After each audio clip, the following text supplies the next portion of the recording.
My name is Dr. Simone Clark. I lead the research group GlocalPower, which is based at universities in Kassel and Hamburg in Germany.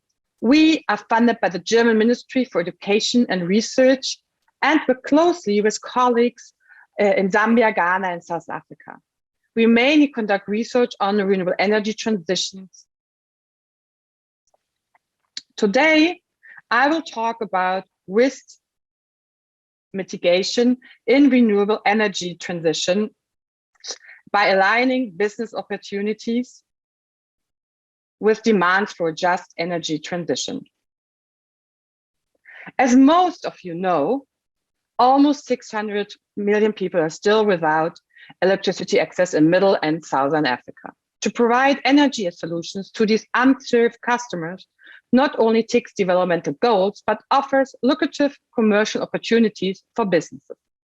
Significant inroads have been achieved already. Installed capacity in renewable energy has grown from 27 to 54 gigawatts between 2010 and 2020. Still, lots of additional capital is needed to fund this electrification. The Sustainable Development Goals also call on the private sector to make funds available. But private developers and investors face many hurdles and risks when setting up rural electrification projects, particularly in the Global South. As practitioners will know more about the concrete risks that are listed here, such as political instability or bureaucratic hurdles, I will focus on one particular aspect that our research project explores and that has been largely overlooked by risk mitigation measures so far. This is the role of just transitions.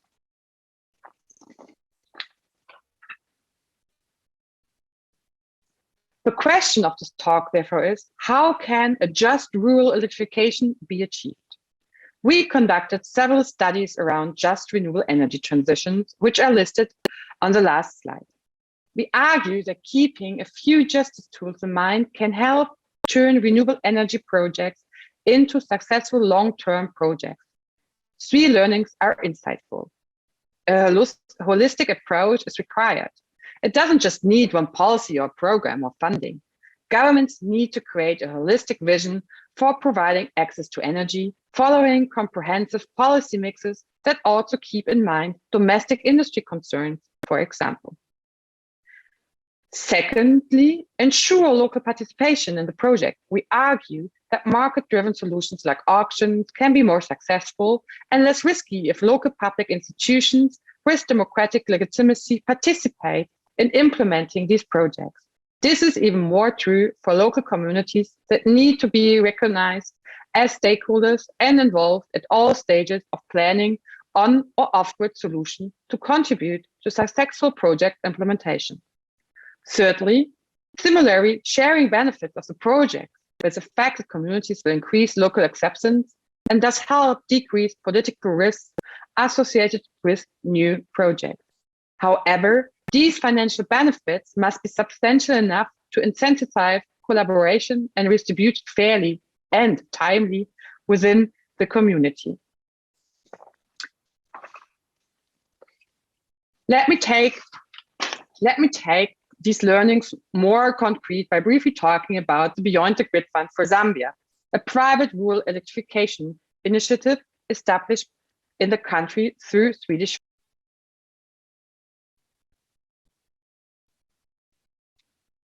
Let me make these learnings more concrete by briefly talking about the Beyond the Grid Fund for Zambia, a private rural electrification initiative established in the country through Swedish funding. Electricity access in Zambia is at 28%, with 5% in rural areas. And so there's a huge demand for energy production, but there are also obstacles such as the national debt crisis, which has inhibited in the overhaul of the national unity CESCO. The Beyond the Grid Fund auction program targets rural communities and provides low-tech electricity access. The goal is to provide Zambians with universal access to clean, affordable, off-grid energy by 2030. Energy users pay using mobile payment schemes in return for energy access. The fund model is planned to expand to other countries, including Liberia, Burkina Faso, Mozambique, and Uganda. The positive hard facts: the electrification rates go up. The available data shows 970,000 people have successfully been connected so far. Ownership: after successfully paying off the clean energy appliance, these appliances become the customer's property. Therefore, the customer is responsible for the product and has an incentive for the payback. There are also companies for the installation of mini-grids and clean cooking involved in the project. Some projects employ local citizens as business agents for their products.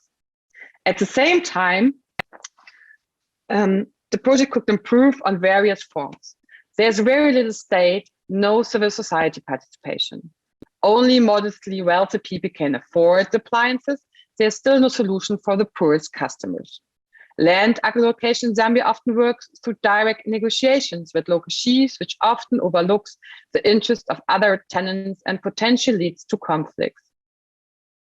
Unfortunately, the intervention is a one-off attempt at electrifying villages. The other prominent renewable energy initiatives, mainly scaling solar and GetFit, do not explicitly target rural electrification. So what can firms can do to contribute to a more just transition endeavors? They can be key driver in expanding energy services in rural areas. With the justice aspect we outlined, we believe business can better seize economic opportunities. Specifically, local participation helps on various forms to mitigate business risks. Many thanks. Good afternoon, everybody, and thank you so much for that really interesting video from Simone. A nice introduction to our topic today, which really we weren't going to be dealing with the one of the key themes of the conference this year, which is around rural energification and the millions of people that we have in Africa that do not have access to power.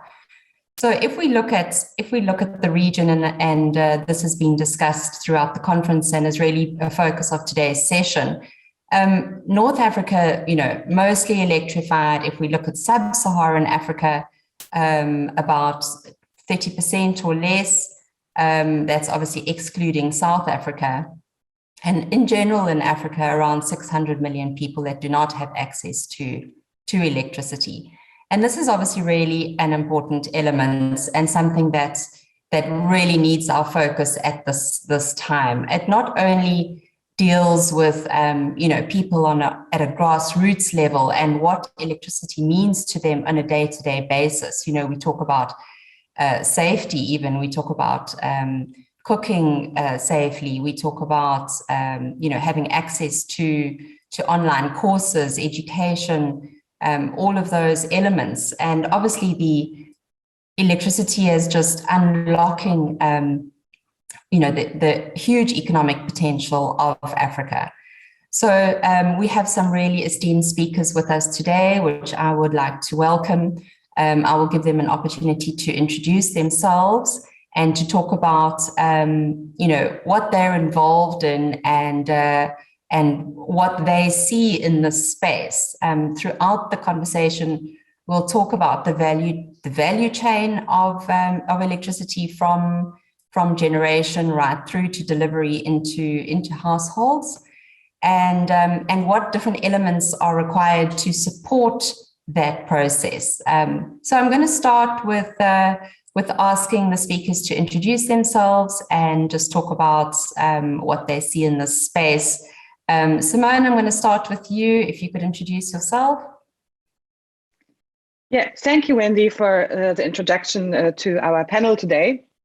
I'm Dr. Simone Klaar, and I lead the research group GlocalPower, which is based at universities in Kassel and Hamburg. And we are actually funded by the German Ministry of Education and Research, and we work very closely with colleagues from Zambia, Ghana, and South Africa in our research project.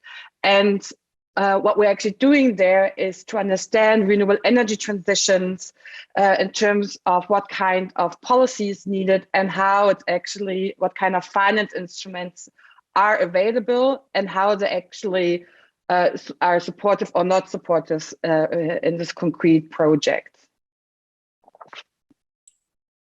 Excellent. Thank you so much, Simone. So coming out of Germany, we appreciate your time and your insight into what you see in your research into Africa. Let's move over to Anita. If you could introduce yourself, Anita, all the way from Nigeria. Good afternoon, Wendy. Yes, my name is Anita Otubu. I head the project management unit of the Nigeria Electrification Project, which is funded by both the World Bank and the African Development Bank. It seeks to bridge the energy access gap within the country. What I see trending right now is the focus on trying to transition into using more renewable energy sources. As a globe, we try to, achieve net zero. So yeah, it's pretty interesting, especially as climate change and renewable energy is a passion that I have. Excellent. Thanks so much, Anita, and welcome to the panel. Next, we'll go on to Gobisa. If you can introduce yourself, a local South African. So welcome, Gobisa. Thank you, Wendy, and good afternoon, fellow panel members. As you have correctly introduced me, my name is Gobisa Mashokwana. I'm currently working for Eskom SOC Limited. We are one of the top utilities in the world that produce electricity, which is part of the value chain. You generate, you transmit, and you distribute to the customers.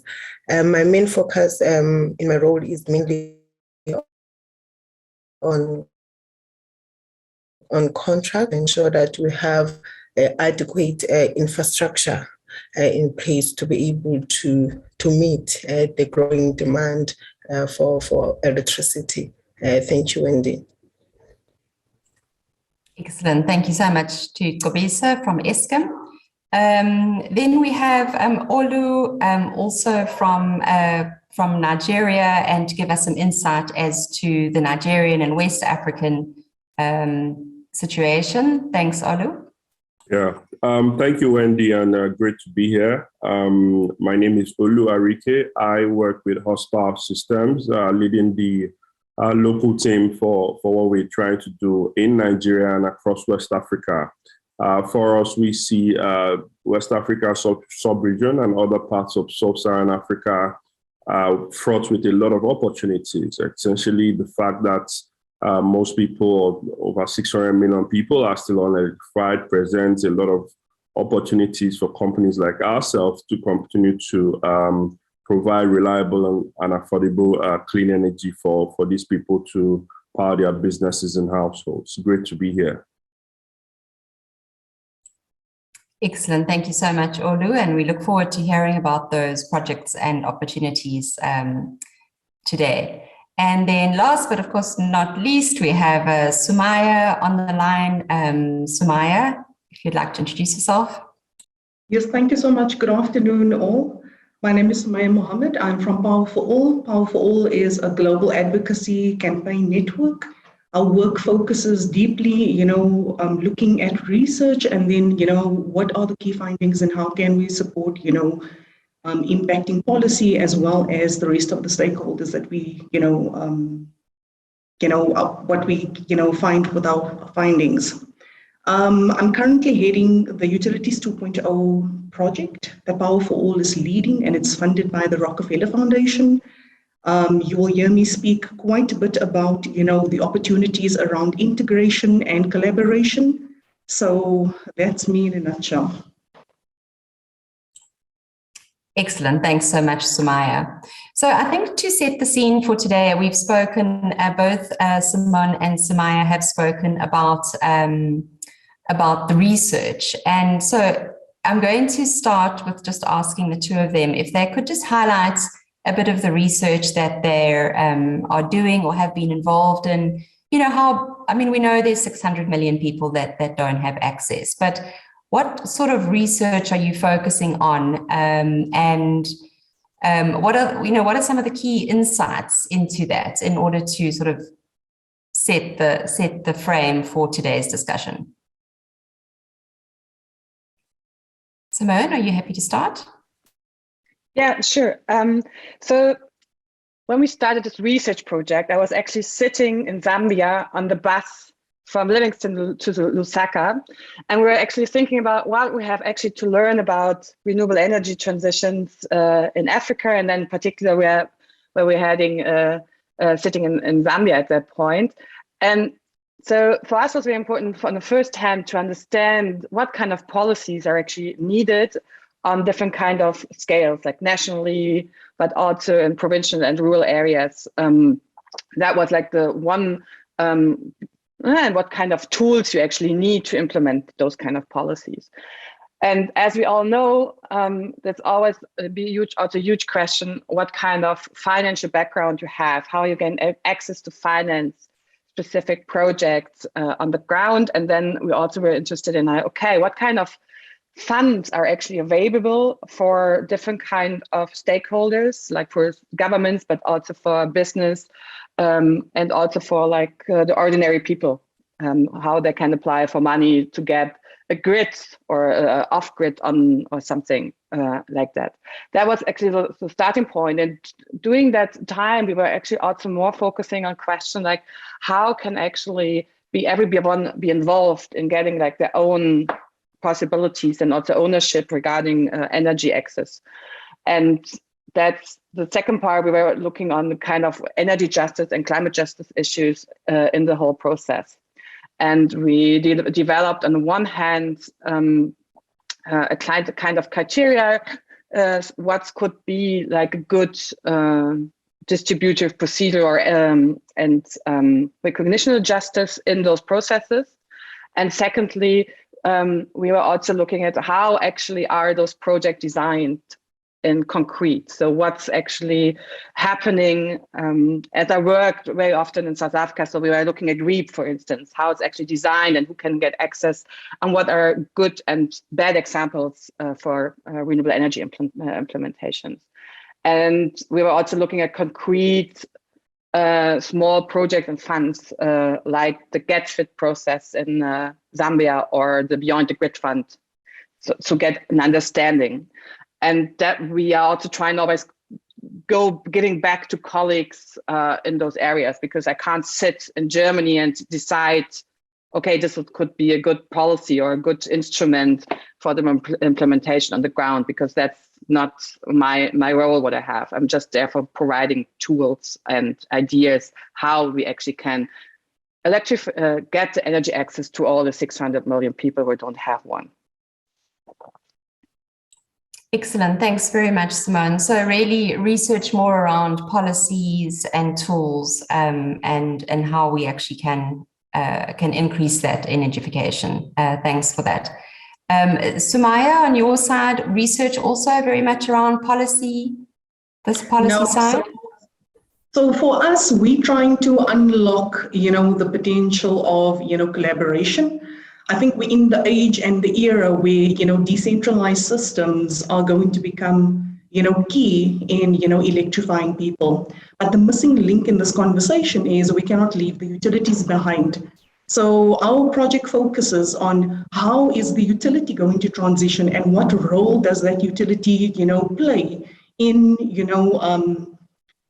supporting electrification, because we still see a lot of the money is coming, from governments and national utilities electrifying people, but the technology methods that utilities are using is still, over 100 years old.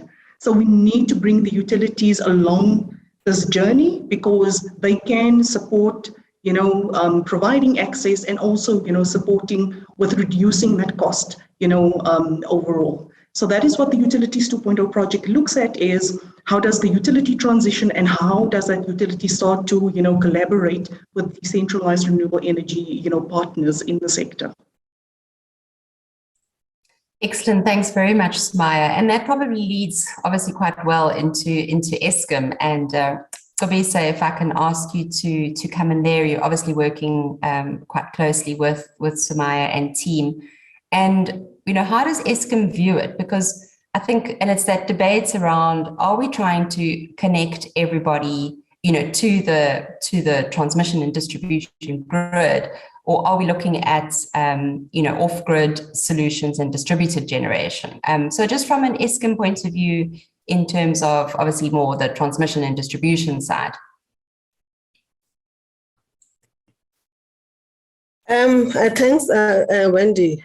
I think it is very important that we take note of the fact that to address the issues of the security of electricity supply, it will require both the grid and the off-grid solutions, because both are very critical for achieving the universal access.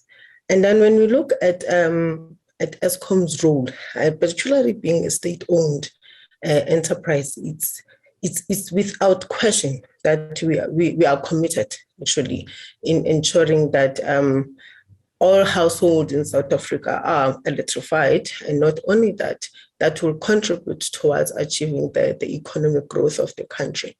Now, when I take it home to transmission, we remain a very key component in the electricity value chain.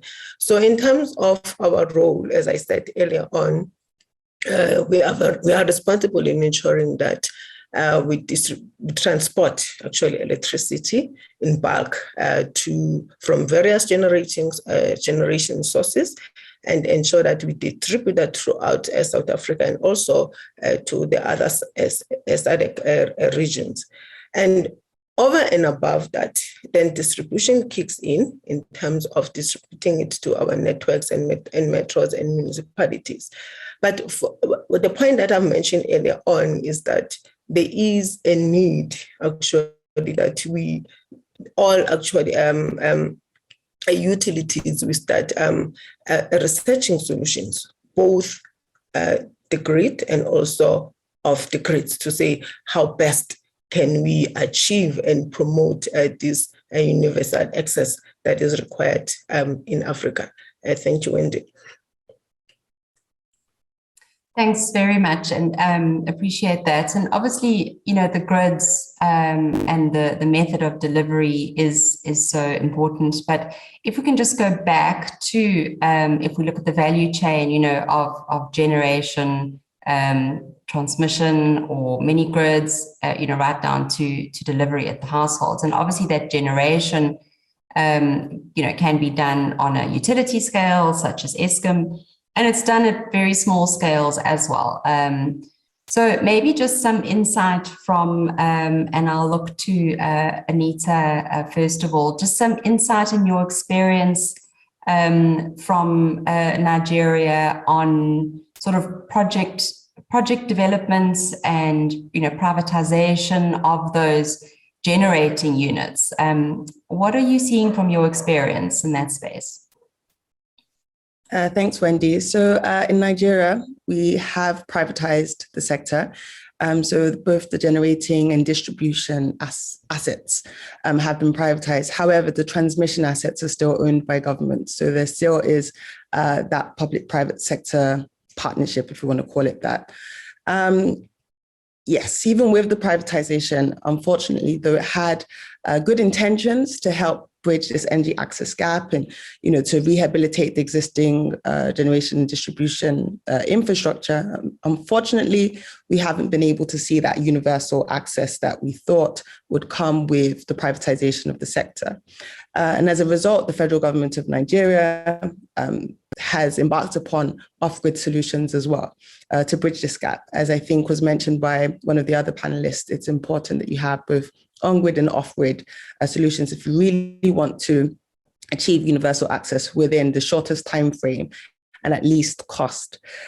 Subsequently, the federal government of Nigeria has embarked on programs such as projects such as the Nigeria Electrification project, which is what I head, which seeks to bridge this gap using mini grids, captive solar hybrid power plants, as well as solar home systems. Recently, we've also delved into interconnected mini grids as well. So when we're talking about the roles that these utilities or private sector utilities can play, it's about them also partnering with the likes of the mini grid developers as well, in order to, I guess, bridge that energy access gap where, unfortunately, they've been unable to raise the needed capital, for example, to extend the main grid into particular regions in which they have licenses to operate within. That way, they could achieve that balance of, having a good mix of renewable energy and gas or whatever the case be. But essentially, in summary, the federal government of Nigeria has, significantly taken steps through these off-grid projects like Nigeria Electrification projects, Solar Power Nigeria as well, where they're providing low-interest loans to private sector companies to embark on both upstream and downstream renewable energy projects. So the manufacturing aspect of solar equipment down to the deployment of these solar home systems and implement or construction of the mini grids, as well as the grants that are being provided under the Nigeria Electrification project. So grants are being provided, low interest loans are being provided, data is being provided. That legal framework is also there as well to encourage, that private sector participation, whether it be on grid or off grid. Thanks.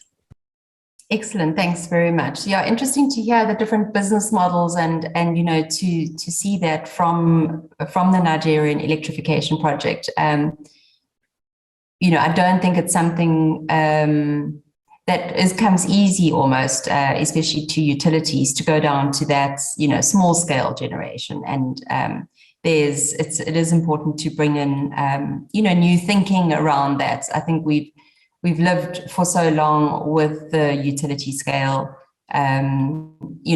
approach. And as we've said earlier, that is really important. But I think it is to increase access. It really is about both. So thank you. It's interesting to hear what Nigeria has done there to increase that uptake. Sumaya, maybe from your side, I'm sure you're also dealing with this in terms of seeing different models and, on the generation side. How are you seeing uptake happening? So I want to build on what Anita said. So in Uganda, we've partnered with the national utility, or rather the Umeme. So Umeme is the largest, distributor in Uganda. Umeme is also in a very unique situation in the sense that, it's only one of two, utilities that is profitable within sub-Saharan Africa, other than, the Seychelles. So Umeme is finding itself in a situation where it's recognizing that, one, the government's agenda out here in Uganda is they want to electrify over 10 million, customers in the next 8 years. So that is by 2030, the government wants to achieve 100% access. So you have this conundrum where you have this utility that is, it's profitable, it's showing performance, but the country is still sitting, at roughly 28%, of the people that has been, connected through the grid. And then you have the off-grid sector that has kind of supplemented that in less than 7 years out here in Uganda. They've kind of, caught up with that, electrification rate of the grid. So we've developed a pilot called Utilities 2.0, and we are testing, one of three potential models. The first model is where we're currently testing at the pilot is where the mini grid developer takes the initiative of, providing that access to power and what we're calling, demand stimulation. Demand stimulation is, the key, when we talk about rural electrification, and it comes to Tobisa's point, we want to see, that economic development, we need to support the customer. And the only way that the customer is going to achieve that is if the customer understands how do you use power productively. So the mini grid entity powers that, community. They partner up with other productive use entities, such as a microfinancing entity, which can provide, small loans and helping businesses within that community, access small equipment that will support their businesses, such as fridges or a TV for a restaurant and a bar or a blender. But then most importantly, we need anchor loads, right? So this project has gone beyond, just looking at, okay, small businesses, how do we start to bring in a micro-industrial partner that can play the role of both being an anchor load to the mini grid, but also supporting, the farming community or the agricultural sector.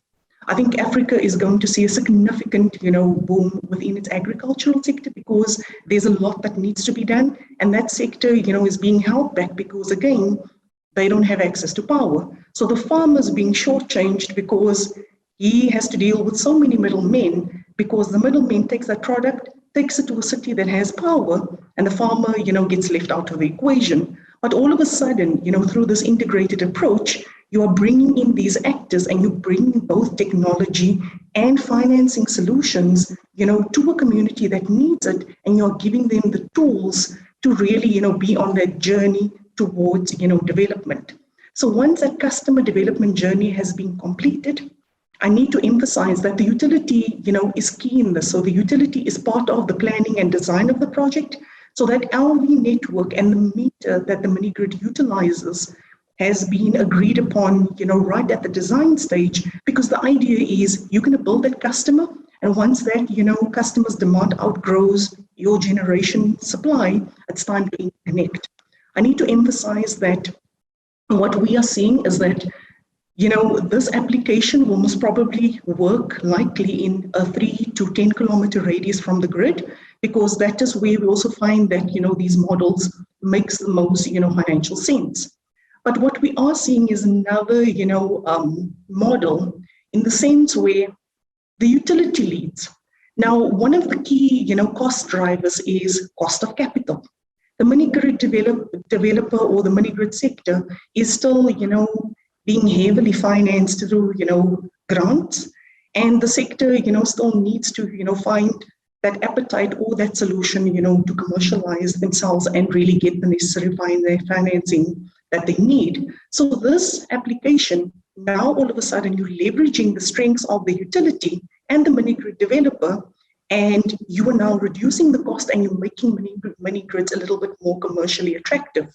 You are also empowering that mini grid to service a community that has a higher load, and that, plays into, the kind of ingredients of making that mini grid also, commercially viable. So when we talk about, the utility model, and I'm happy to share a paper that we published, we will be also, publishing our scale paper, where the utility can access cheap, capital. There is no doubt about that. We're seeing UMEME can access, capital anywhere from 4% all the way up to 7%. Now, that is significantly cheaper than what, a mini grid developer can access. And all of a sudden, that cheap cost of capital reduces your overall cost almost by 50%.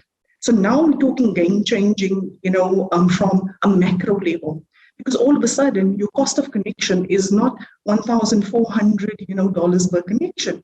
You're now talking about something like $560, per connection. And that is what the sector needs.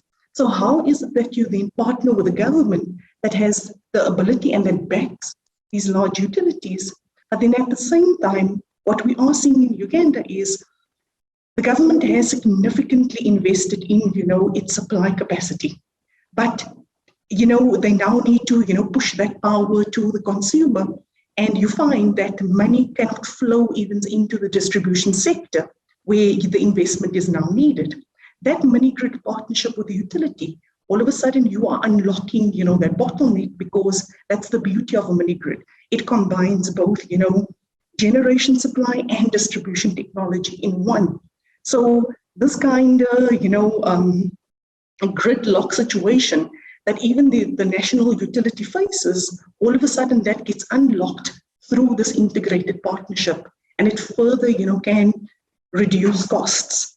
I think the other thing that I also want to emphasize is that, the mini grids has a customer-centric approach in developing the customer. And that is something that we know that, utilities, they have the model of, we bring the power, the customer will come to us. In rural electrification, you cannot have that approach. You are not going to see the kind of, connection growth or customer growth that you're looking for. There has to be that customer support.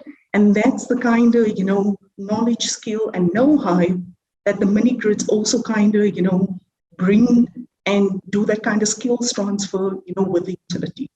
So I'll pause there because I'm sure, my Nigerian colleagues can also speak to this approach. No, thank you so much, Sumaya. Really interesting points and example from Uganda. Yeah, really interesting. And very seldom we actually talk about the customer experience when we talk about energification. So, we really don't, and I stand to be corrected, but, we do sort of have this perception that, we need it and it's all delivered in the same way. But it isn't. And obviously we talk about, cost, and we talk about, supply that is stable. But we also add in other things like, green electricity supply that is cleaner. And I think people are moving to see that as important. And obviously, you also spoke about electricity for agriculture, which is such a critical part of development for Africa. And not only agriculture, but up the value chain from agriculture. So, you can produce the crops, but if you can't store them, refrigerate them, have pack sheds where you can pack it, it's very difficult to ever get to market. So that's just all fundamentals of economic development in these regions. Olu, I'm going to come across to yourself and in your experience with Husk Power Systems, and maybe some examples on the projects, on the ground projects that you're seeing from Nigeria and West Africa. Thank you. So thank you so much for that. Currently, we have about quite a few projects in Nigeria. And like you were saying, the customer-centric approach is really the way to go, right? We essentially, the approach we take is, first of all, understanding the customer from a site selection perspective. So we do not believe all off-grid communities or even underserved communities or unserved, as you may call them, need mini grids. Some need something else, right? So first, we need to understand what is the actual possible demand in the area. Who are the types of customers there? Would this kind of customers need mini grids? Yes, and then we focus on then engaging the customer directly to understand them a bit more, and then deciding, okay, this is what the demand could be here, and this is what the demand growth could be over the next couple of years. That informs design and sizing and the technical stuff. But in all of that, you see that the customer engagement is really very, very key, other than engaging the community. In integrating with, what we call in Nigeria, the discos or the distribution companies, that is something we continue to look forward to, because we believe it is a way to constantly continue to bridge the gap. We say over 50% of our people live off the grid. Another maybe 20-30% are in areas where there is grid infrastructure, but they are unserved due to one reason or the other. Maybe equipment vandalization, or even not being managed properly, because these are like very huge systems, unlike decentralized systems which have, which you can easily focus on and isolate issues and treat and resolve them almost immediately. It's a bit more difficult because larger systems require more monitoring, more maintenance. So that integration with distribution companies could essentially start to bring the whole equation together, both off-grid, underserved areas, and then you can see more being done on the journey to guaranteeing energy access or for our people. Clearly, energy access is the background for everything, right? Agro-processing requires it, cold storage requires it, and even healthcare. So essentially ensuring that, there is a pathway to, bridge the gap and unlock all these other sectors is very, very vital, more than ever. And for Nigeria, with such a large population, demographic quite young, we have about 60% of our people still under the age of 40. That is a huge population that is ready to work and can do a lot of work, but they need that support, that infrastructure to be put in place for economic potentials to be maximized. So in our role, we will continue to engage with agencies like the IRA, ANITA's NEP, and even continue to work to see how we can collaborate with the DISCOs and other principal actors to see how we can continue to take that customer approach, to resolving this issue. Because at the end of the day, the customer is key. What is the power need for the customer? What do they need the power for? So our approach again, and we like to not look at ourselves as a power company. We look at ourselves more like an energy services or rural utility company, whereby we don't just provide the electrons to power or the power itself. We provide ancillary services to guide the customer on how to use the power, what to use it for, what kind of businesses they could do with the power, and even support them to get cold storage facilities or equipment, and even agro-processing equipment. So that in that way, you are building a full-on ecosystem, which at the end of the day becomes sustainable. So the question of if they are able to pay or if we're willing to pay goes away, because now they are generating more income. They can now afford to pay for more things, including the power you generate. And then it makes the system more sustainable, because now there's also cash flow to run the system, to maintain it, and to run a business, essentially. Excellent. Thanks so much. And I think you've touched on the financing side of that, and some examples there, and how important it is to unlock that. Maybe Simon, can you also take us through some of your research and examples around financing of these sorts of systems and the value chain? Yes. What we actually learned when we were looking at renewable energy funds in Africa was, I found very exciting to see that the most investments are what already were also said, that the most investments are grants and loans where the people cannot get access, or the companies can get access to. And it's only sometimes that there's a lot of private equity what's funding those concrete renewable energy projects. And the other part that I found also very interesting from my perspective, also coming from Germany, to see that in a lot of cases, the public development banks are investing in small renewable energy infrastructure programs and trying to open up the market for private investments. That's one thing what I found very striking when we were looking at issues of how actually renewable energy projects are funded.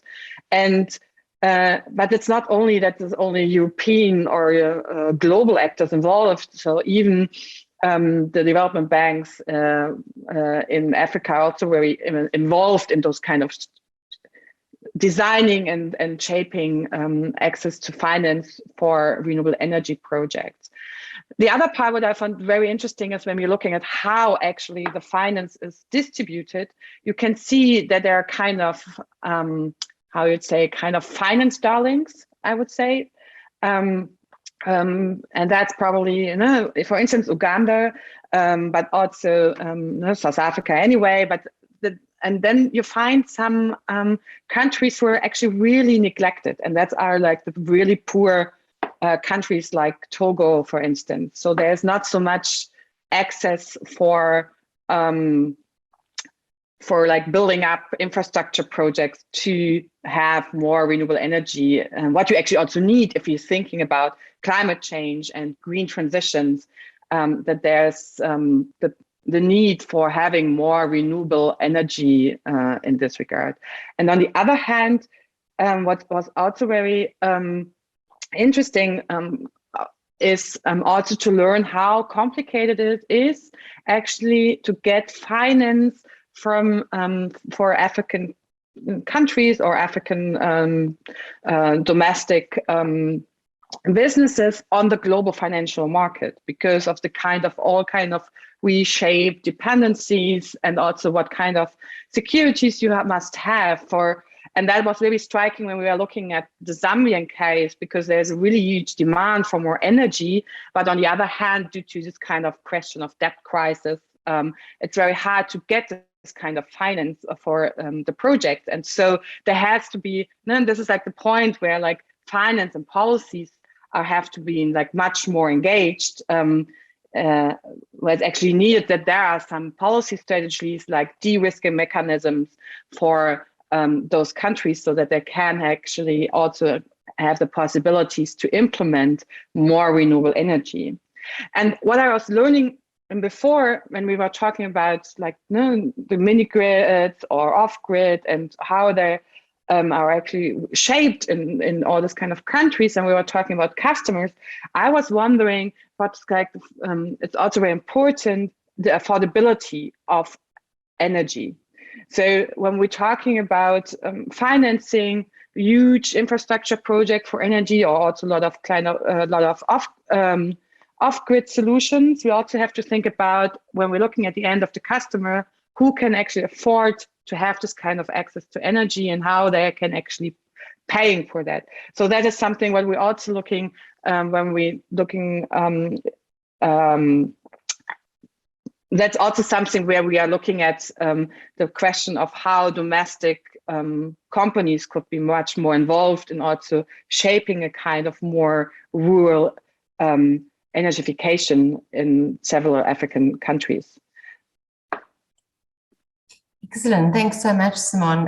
Really interesting examples. And I'm going to ask Anita from your side, similar things that you're seeing in the projects that you've worked on, and how are you seeing financing and funding in that space? Mini grids, solar home systems, all of that, because it's so much more difficult to get funding for those projects than it is for a utility scale renewable project. That's very well known, the process, and you know who you can go to, and you know what the due diligence is like, and you know what the lenders are going to look for, and you're really banking on the off-taker. Here, it just becomes so much more complicated when the off-taker is thousands of people. Or how are you seeing things unfold there, and any opportunities to take learnings from what you've been involved in to the rest of Africa? Thanks, Wendy, for that question. So the Nigeria Electrification Project, Nigeria has been fortunate enough to have secured $550 million US. With our mini grid component and the solar home system component under the Nigeria Electrification Project, we provide grant subsidies. The idea behind providing subsidies as opposed to the entire project cost for the mini grid, for example, is to ensure the sustainability of these projects. What we don't want is where these developers come in, build the infrastructure, and they leave it, and the communities never actually see the power. The infrastructure is there, but it's never energized, or there's no one to operate it. So the idea behind giving the grant subsidies is that these companies would have to find that counterpart funding, and essentially have to sell the power, to get the money in order to pay back their financiers, and eventually to make profit on that too. So we provide this grant subsidy. We assumed that we would get lots and lots of participation, which we did. We did get a lot of interest from companies such as Olu's company as well, Husk Power. However, we found that after 12 months of signing these grant agreements with these companies, we were not actually seeing much on ground in terms of the mini grids being developed. And when approaching them to say, what's going on? Why haven't you built these mini grids? We signed these grant agreements 12 months ago. Essentially, they would say, we're finding it very difficult to secure that counterpart funding. And it's because it's an emerging sector. Commercial banks are not wholly sold on, bringing in the much needed investment in this space, especially because the end user, the targeted user, essentially those at the bottom of the pyramid as it concerns access to finance. So wondering how are they really going to make a return on their investment and that time frame. And so, it's a bit confusing for us because we're like, well, we're sort of addressing that risk by providing this grant subsidy. However, because we were providing the grant subsidy in Naira as opposed to US dollars, this made it less attractive. And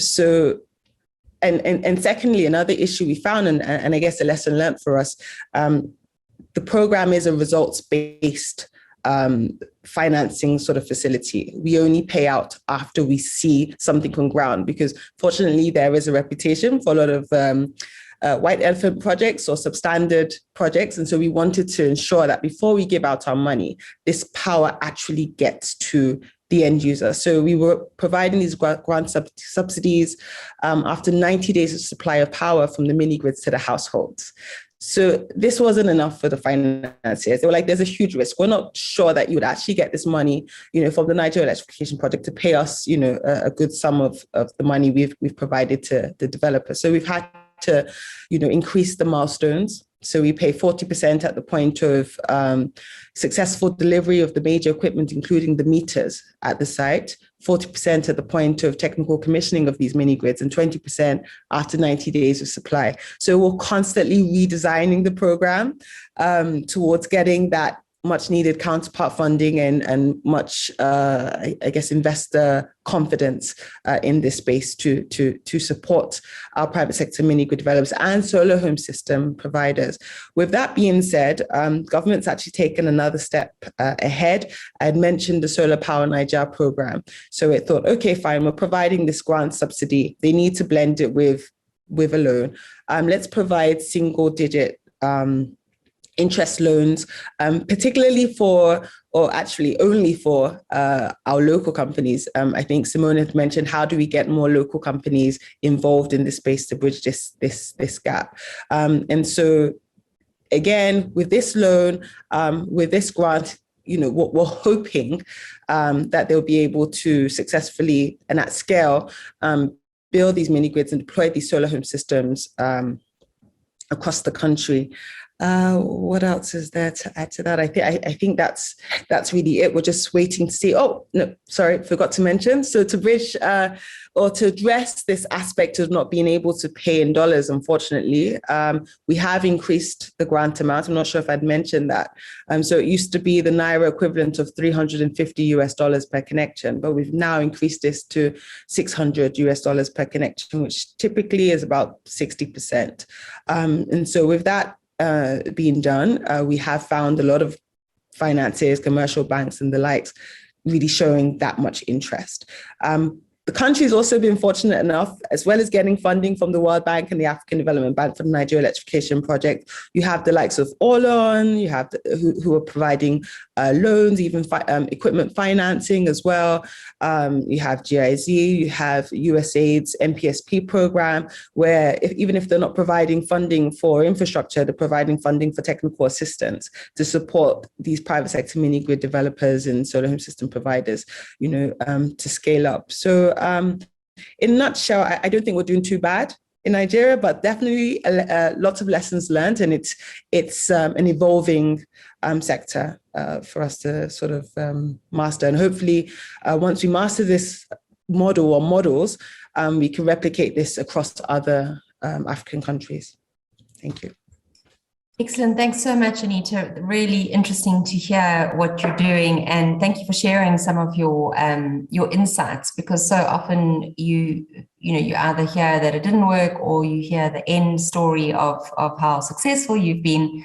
But I think the progression of how you've had to change the program, given the requirements and really understanding the barriers and why things, you would think, okay, well, here's the grant funding, here's the money, go ahead and build. It shouldn't be difficult, but there's so many elements to take into consideration, and the operating model, the business model is so important, the technology, and we haven't really touched on technology today, because that's, I think, one of the easiest parts of this complicated question. We can all, know what technology will suit, but it's really around the business models and who's going to build it and how do you get people to pay for it on the ground? Can they afford it? How do we fund it? And how do what initiatives can we bring in that will have a multiplier effect? So as you say, we've spoken about people start a business because now they have power.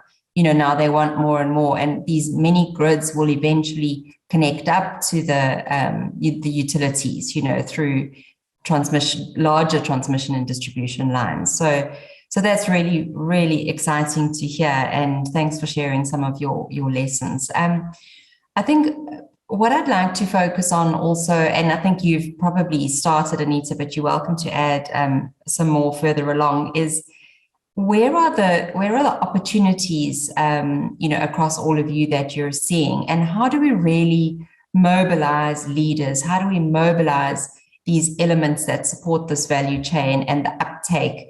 And, we're going to be sitting here again next year and having the same discussion, and hopefully it won't be 600 million. Hopefully we'll be speaking about a lot less. But what are those sort of real opportunities? And, what can we go home with today, the people that are listening, and say, okay, actually, I can influence this, I can influence that, I can pick up the phone and speak to Anita and try and get this implemented in my country. So I'm going to start with Simone, if you'd like to kick off some of those real opportunities that you see, and what you'd like to see before we talk again next year. So what I think it's important when we're looking at policymakers is that they also have to think about how it actually feels like don't have to have access to energy, and what does have kind of impact. So and to experience this kind of feeling, for myself, it was a really interesting experience to learn how it actually feels to have load shedding for 12 hours a day, and also to how you actually have to work around. So I think on the one hand, to mobilize leaders, they have to understand the problem.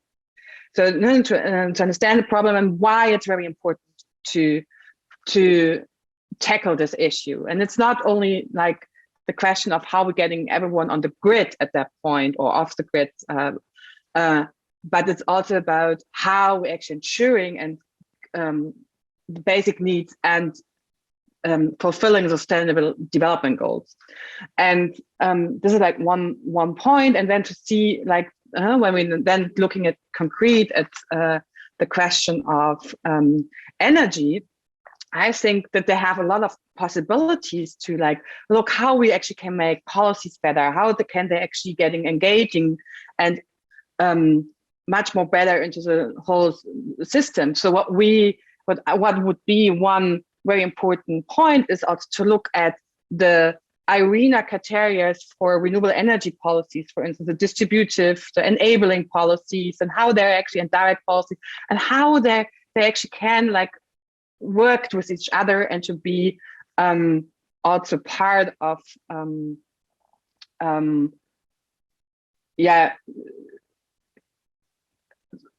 to be a part of getting the energy access for the rural people. And then you also have to think about, okay, what do we actually need? How much role can I have, should the state have, and all this kind of debate, and how I'm actually using state entities also to foster a good renewable energy process or getting energy to the people. And I think that's also something about having a vision as a leader, what I want to reach out. And that's something I can't that can't come from outside. That has to be coming within the person, and that they have a dream how it should be looking like. And what I would like to see in the next year, I think what we have to look at a little bit more is about how we also try to have a just green recovery regarding COVID-19, and how also renewable energy could be one really good pillar in that for getting the markets running again and getting a little bit more access. And we have seen, when you're looking at data, renewable energy still is one of the driving sectors also in this kind of complicated time in the moment. Excellent. Thanks so much, Simone. Yes, true vision is really what's needed. Vision and passion, isn't it, is what is needed. Kobisa, from your side, just a quick note on opportunities that you see in your space. Thanks, Wendy.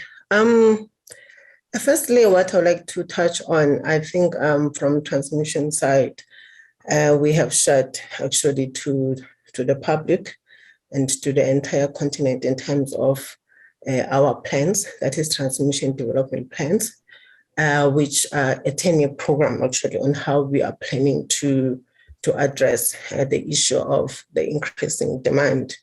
And in terms of the opportunities that comes actually from the plan, it's more on the infrastructure requirements. And from the assessments that we have done, and we are picking up that we have resource issues in the country in terms of the equipment and material, and we are engaging actually with the industries to say there's opportunities to invest and grow capacity, for various services and for various commodities. And but one point that I would like to touch on is that the problem that we are speaking about today is not about the issue of access. It's beyond that. We are in a world that is highly energy intensified, meaning that everything else depends on energy. So my appeal to investors out there is to realize that when we address the issue of energy crisis, we are unlocking a number of other opportunities across other industries as well. And we've seen this in our environment, whereby I'm sure some of you might have read that we are in the process of shutting down some of our power stations. And you can see from then there are other industries that are being affected by that. So what I'm saying is there is a strong need for private-public partnerships. And my panelists have already spoken about the issue of funding. And it has to be intentional funding. It must be funding that is there to address specific problems. This is an opportunity for the continent to address specific problems. So the opportunities that I'm talking about is the issue of reskilling. This is presenting those opportunities. We have to address the issue of gender equality to say, we know what the problem is. 600 million needs to be. So how do we make sure that we optimize on that to include women, to include a youth, while we are getting up ourselves to address the need? So there's opportunity to invest in new technologies. And that also, it goes to education as well, to say the programs that we're putting out there, it must be things that are outside the box thinking. We need to encourage and stimulate innovation. So for me, we do have plans from our side. We use these plans to, we incentivize our customers. We subsidize the products, for energy efficiency, but it all boils down to that strong and meaningful partnership, private-public partnership, particularly on enabling policies. And I think it's high time that Africa, that we do not become apologetic about the issues that we know that we are facing, so that when we're putting out the solutions out there, we make sure that it's not about only access, it also addresses all our economic issues so that we can stimulate growth and utilize the resources that we have. Thank you, Wendy. Fantastic. Thank you, Kobisa. And yeah, really, really well said. I think I might just ask you to repeat that for our closing statement. So thank you. Sumaya, closing sort of comments on opportunities and what you would like to sit here reporting on successes next year when we chat. I would like to just start by saying that, integrated energy systems are definitely, the future, and we definitely need, policies to, support and break this kind of silo mentality of, supply and distribution not working together, and even taking it further where, the renewable energy sector can only participate or support, in a certain aspect. I think we really need to look at it from a holistic perspective and to see more collaborations, because, when partners come together, that is when you unlock, the true benefits. And then finally, for me, it's let's not forget about the customer. I think we've spoken quite a bit about how important that customer is. And for me, there's still a lot of opportunities with regards to productive use. We haven't touched on technology. Yes, the mini grids can, provide sustainable power, but if you're looking at, those agro processing machines, there's still a lot of technology advancement that needs to happen to really support, the kind of mini grids profile. You would want those systems to run, during the day and not at night for it to be economical. So there's still a lot of, technology advancement that can be done, in that sector. But for me, taking it also back is we also need the governments to talk about, the end user subsidies, because we've spoken about subsidies holistically. And I know that subsidies is a very frowned upon, topic. However, we cannot, argue that without it, we are not going to see, that transformation that we're looking at.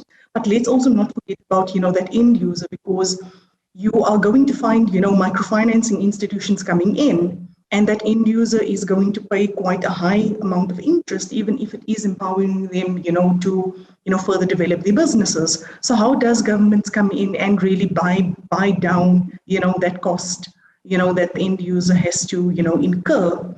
And then also making sure that, they also, get access to other opportunities. I think finally, with regards to productive use is, let's not forget about education. I mean, what we're seeing in the research is that a lot of businesses out in Africa, in sub-Saharan Africa, it's born out of necessity. They aren't, white collar jobs. So people are forced to, become entrepreneurs. And yes, they are fantastic entrepreneurs on the continent, but not all of us are born with it. You're going to, learn through trial and error. So we also need to acknowledge that, let's empower these, small businesses with the necessary financial and business literacy that can, support the entire productive use, ecosystem. And then most importantly, let's also not forget to talk about, power reliability, because productive use cannot happen if you don't have reliable power. That there's a knock-on effect both on the customer's business and also that microfinancing institution that needs that asset, to work so that small business can make money, and in turn, that cash is, revolving within that ecosystem. So I think that there's still a huge, missing link to be unpacked between productive use, power reliability, the microfinancing, and also, supporting the customer with the necessary tools and skills around business financial literacy. So very exciting, era that we are in. Excellent. Thanks very much, Sumaya. Yeah, you've definitely touched on so many elements, and I look forward to getting feedback from you next year.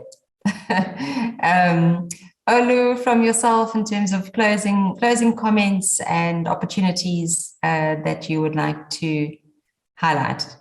Yeah, thank you, Wendy. I think for us, we have robust plans for Nigeria and by extension, other parts of sub-Saharan Africa. The plan is to build out 500 mini grids by 2026 from where we currently are.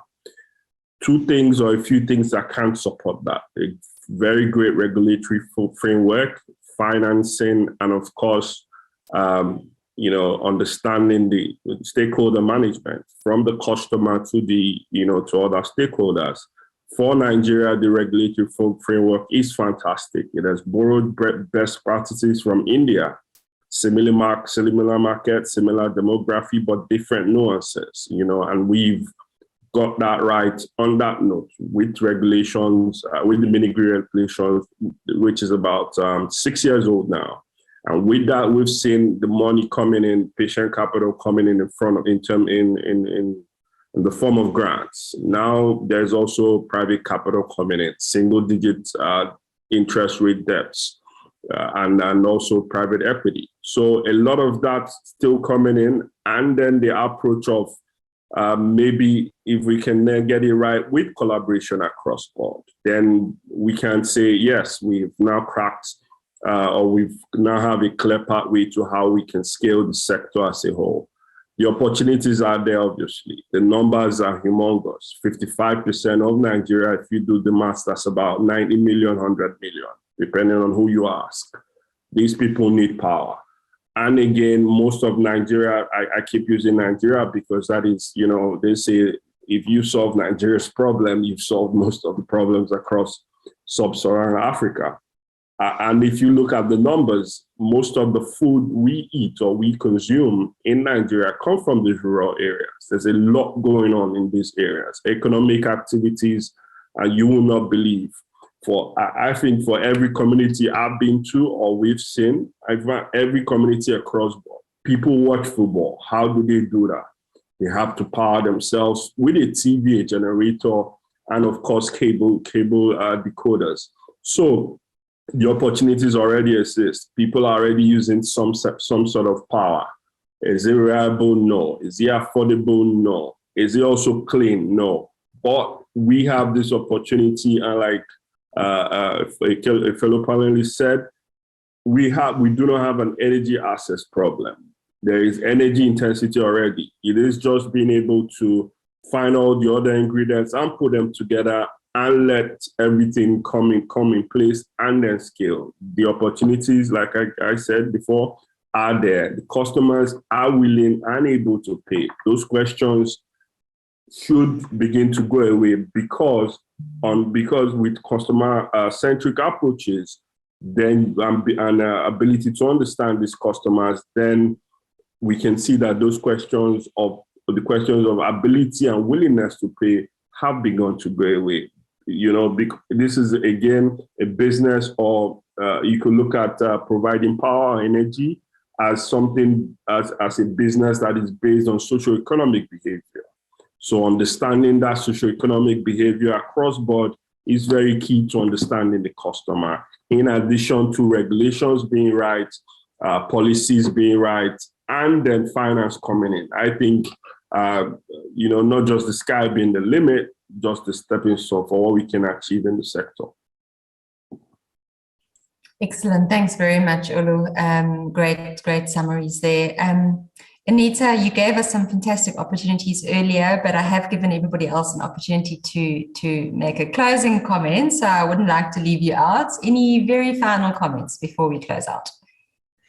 Thanks, Wendy. And I really wish that this session can go on for much longer because it's been very insightful. First of all, I think it's really important for us to really identify the number of, or the population rather, who are truly without access. We say we have 600 million without access. How are we coming up with those figures? We need to understand the definition. So is access those that are connected to the main grid? Does it include those who have access to the mini grid, even solar home systems, right? What is the true number of people, you know, globally or within Africa that don't have access to power? Secondly, governments need to identify those communities that are considered viable for mini grids. So those communities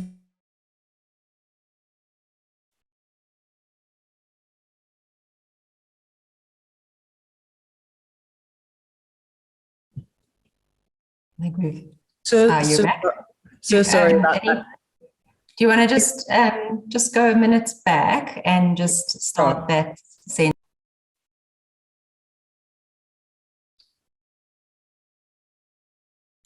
So Anita, you gave us some really lovely examples earlier, but I'd just like to give you an opportunity to close out on some further opportunities and what we're going to discuss when we meet again next year. Thanks, Wendy. So firstly, I think it's really important that we truly understand so sorry, can we start again?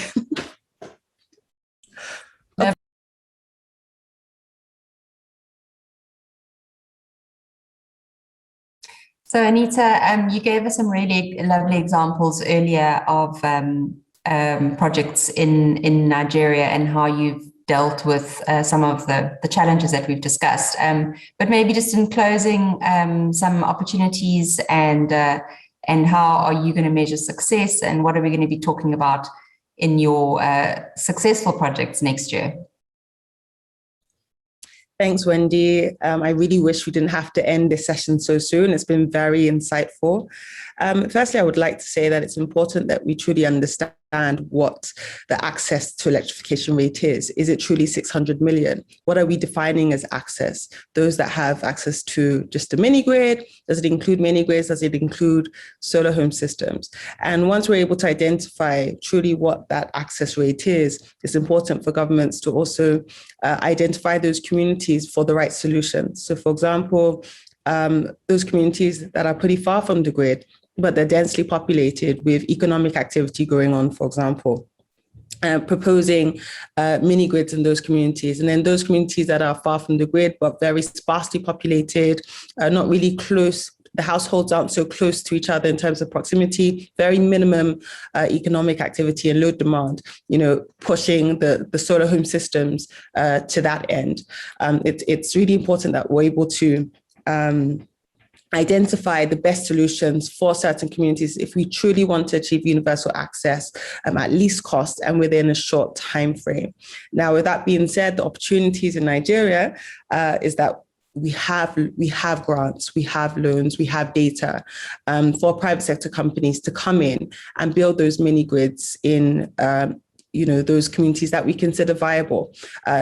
In addition to funding for mini grids, we have funding for productive use equipment. We've heard from Sumaya and other panel members the importance of productive use and appliances towards stimulating load demand, which will make these mini grids more viable and in turn also improve the means of livelihood for the end users, because that's also, in fact, most important, right? That we impact the lives of those we're providing power to.